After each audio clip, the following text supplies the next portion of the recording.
Seguimos con una declaración. No hay ningún Dios parecido a María, la rubia exitosa, la mejor estudiante de su clase de bazar. No hay ningún Dios del tamaño de la boca de Joan Crawford, que en la muerte sonríe en el polvo, como una línea de blanca. No hay ningún Dios que se haya lamentado por el dinosaurio, más de lo que lo hizo el tipo más sincero, en el mar más decrépito de Baltimore. No hay ningún Dios como el Mozambique Mall, excepto quizás el de Agu Himas Jennifer, o el dios de Al, el Avicino, o el dios del sí del Sumerio, o no hay ningún Dios. El día después de Nabucco, ningún Dios. 50 años después de la leche derramada, ningún Dios más grande que la arrogante reina de belleza de América y un accidente automovilístico con su BMW. Sin Dios, el reverendo Jerry Fowler podría estar despachando hamburguesas con rodajas de cebolla a la fábrica Ambal, White Sour quizás. Sin Dios, millones de inteligencia eterna de los creyentes muertos se joden. Con Dios, millones de creyentes viven y viven. ¿Por qué debe existir algún Dios? Para aquellos como tú o como yo, cuando el hombre de las cavernas nunca conoció al Dios de Billy Graham. Y nunca un cavernícola fue judío. Dame las pruebas de la existencia de un Dios, parado entre los oscuros abogados, de un Hexo Robert y de un Moral Lombard. Yo puedo probar que no existe un Dios de Missouri. Yo soy de la ciudad de Nueva York, como si los testigos de Jehová le importara. ¿Cómo puede haber un Dios cuando los pocos prefieren la paz al oro y las personas que algo más saben prefieren el oro? Viviendo con él son variados en las piernas. No puede haber Dios cuando los pollos comen huevos duros. Y seguramente no puede existir un Dios cuando los gregorios son llamados bollos.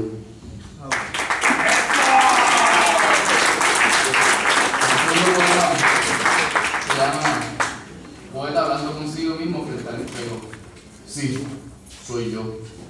Esta casa de mí se ha transformado en algo evidentemente absurdo, creyendo que cuando yo era perseguido, no solo me encontraría a mí mismo, sino también a un rebaño de Joes. Yo he pasado, yo he futuro, un caso cargado de ellos, y todos estos años, y a donde he llegado, en este punto del tiempo, este no es el mismo espejo que contemplé hace años. El espejo es el que cambia, nunca el pobre Gregorio. ¡Hey! En la vida, donde fui, fui. Donde me detuve, y cuando hablé, hablé. Cuando escuché, escuché. Lo que comí, comí. Lo que amé, amé. Pero ¿qué puedo decir acerca de donde fui y no fui? A donde me detuve y continué mi camino. Cuando hablé y escuché, cuando escuché y hablé. Cuando ayuné, comí. Y cuando amaba, no deseaba odiar. Ahora veo a las personas como las ve la policía. También veo a las monjas del mismo modo en que veo a Hare Krishna. No tengo representante. Me disgusta la idea de un poeta con representante. Sin embargo, Kinsey Fairley tienen uno, que se empila de plata con ellos. Se vuelven más famosos también. Quizás deberían contratar un representante. Wow. De ningún modo, Gregory. Quédate en la cercanía del poema. Gracias.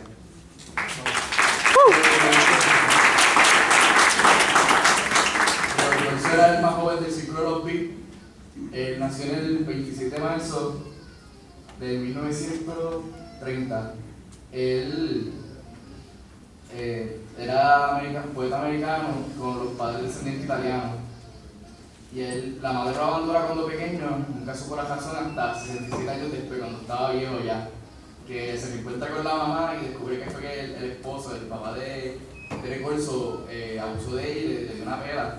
Hizo que ella se tuviera que ir al hospital y el papá siempre le dijo que se tuvo que ir porque estaba en vergüenza, porque era una prostituta. Y eso es una muestra del abuso psicológico que le tenía el papá con él, siempre sufrió. El papá, de hecho, cuando la mamá se va, lo abandona en un orfanato y lo va a visitar rara la vez. Y cuando se portaba mal y hacía cosas malas, en el orfanato le daban. Y el mismo papá iba para darle. Él siempre tuvo una niñez súper fuerte. Cuando tiene 13 años, él le dice, mira, lleva a generar esta tostadora. Y él pues va de camino y le dice, te voy a dar el dinero por ella. Y él accede y cambia la tostadora, se compra una camisa y un lazo para ir a ver una película. Y la policía lo encuentra porque le han dicho, mira, esto no aparece, y se va a la tostadora. Y él explicó lo que pasó diciendo que era por un milagro para encontrar a la mamá, pero pues fueron a hacer una película. Y ahí estuvo en la cárcel. Después otra vez, a los 13 años, si son 13, más adelante a los 14, era invierno, hacía frío, y él tiene un tutor. Entonces él entró al lugar y rompió una ventana y lo encontraron durmiendo allí. Y lo encarcelaron, pero aunque era menor, lo metieron en una cárcel de adultos. Y el compañero de celda era un hombre que apuñalaba a una mujer con un destornillador, y eso lo traumó a él. Él salió de ahí para un hospital psiquiátrico. Él siempre fue una persona bien cristiana, hasta después de adulto, pero cuando joven, en el orfanato, como estuvo tan expuesto a la iglesia, él era bien cristiano, devoto a los santos y a la Virgen María, pero luego se cambió. Después a los 17, el día antes de su cumpleaños, él se metió en una tienda, se fue un traje que quedaba grande para salir con una muchacha, y lo cogieron 2 bloques más adelante y también lo metieron preso 3 años. Allí fue donde él le tocó a un compañero de celda que era un mafioso que ayudaba a los libros a la cárcel. Y entonces la cárcel que él tenía, le tenían una luz para que prendía, la única cárcel que tenía un switch y tenía un teléfono. Y él dice que él le debe esa cárcel, o sea, eso no es por la literatura y él por verse poeta. Nada, luego él, cuando salió a los 21, él estaba trabajando en un bar, el primer bar de lesbianas de Nueva York, y se encuentra a Ginsberg. Y Ginsberg lo ve escribiendo y dice: tú escribes, sí, yo soy poeta, enséñame algo. Y cuando él le enseñó un poema que era una mujer, cuando viene a ver el poema que él había escrito era de la que era la mujer de Ginsberg en ese tiempo. Después sí soy amigo de Ginsberg, Ginsberg lo presenta con los otros del círculo de los Beats, se volvió otro poeta clave en la generación. Viajaron juntos, Italia, Europa, Nueva York, fue reconocido. Pero él siempre odió ser una celebridad, no le gustaba, él no dejó que le hicieran biografía, él se negaba a todo eso, él no le gustaba que se conociera su poesía, a diferencia de los demás que pues tienen esta película. Él muere en el 2001 y lo único que él permitió era que un camarógrafo lo acompañara en sus viajes. Y después murió en 2001 en julio de cáncer de la próstata. Esa es la vida de Gregory Corso. Gracias.